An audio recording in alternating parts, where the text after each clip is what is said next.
Salut à tous, le journal du foot de ce jeudi 25 août. Cette fois, on connaît l'ensemble des clubs qualifiés pour la Ligue des Champions édition 2022-2023. Les Glasgow Rangers sont allés s'imposer sur la pelouse du PSV Eindhoven pour décrocher leur ticket pour cette précieuse Ligue des Champions. Ça passe aussi pour le Dynamo Zagreb, large vainqueur de Bodo Glimt à domicile, et pour le FC Copenhague qui a tenu bon sur la pelouse de Trabzonspor. On connaît désormais la composition des 4 chapeaux pour ce tirage au sort prévu ce jeudi à partir de 18h à Istanbul. On va connaître les adversaires, notamment pour l'Olympique de Marseille et le Paris Saint-Germain. Ça sera à suivre en direct sur RMC Sport 1.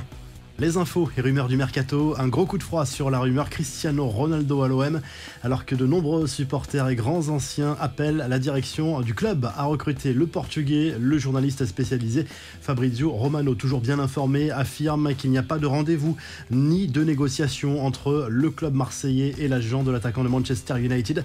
Pablo Longoria serait même très agacé par ces rumeurs.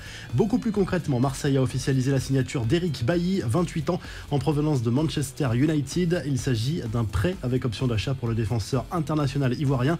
La Première Ligue garde un œil sur Lucas Paqueta. Le meneur de jeu de l'Olympique Lyonnais a fait l'objet d'une offre concrète de la part de West Ham, légèrement supérieure à 40 millions d'euros. Tottenham est aussi sur le coup.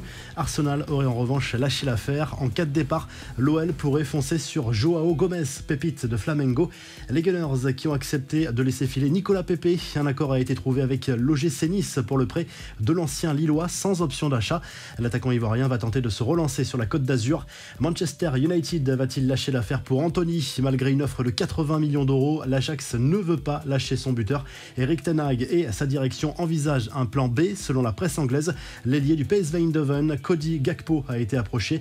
Et décidément, les clubs anglais sont prêts à faire des folies. Selon les informations de la Cadena Ser, la Real Sociedad aurait accepté une offre de 70 millions d'euros de Newcastle pour son attaquant suédois. Le transfert pourrait atteindre 75 millions d'euros en fonction des bonus.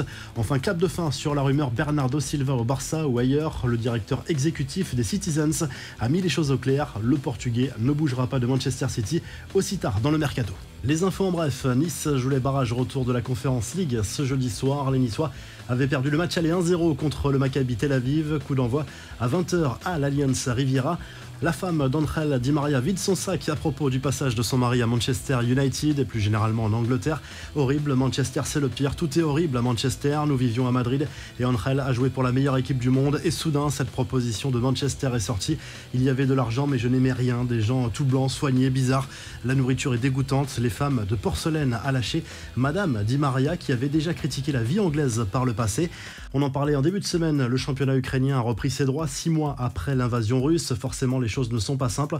Le match entre le RUK Lviv et le métalliste Kharkiv a duré près de 4h30 en raison d'alertes aériennes. Les différents acteurs de cette rencontre ont connu 3 interruptions. Ils ont dû se réfugier à chaque fois dans un bunker.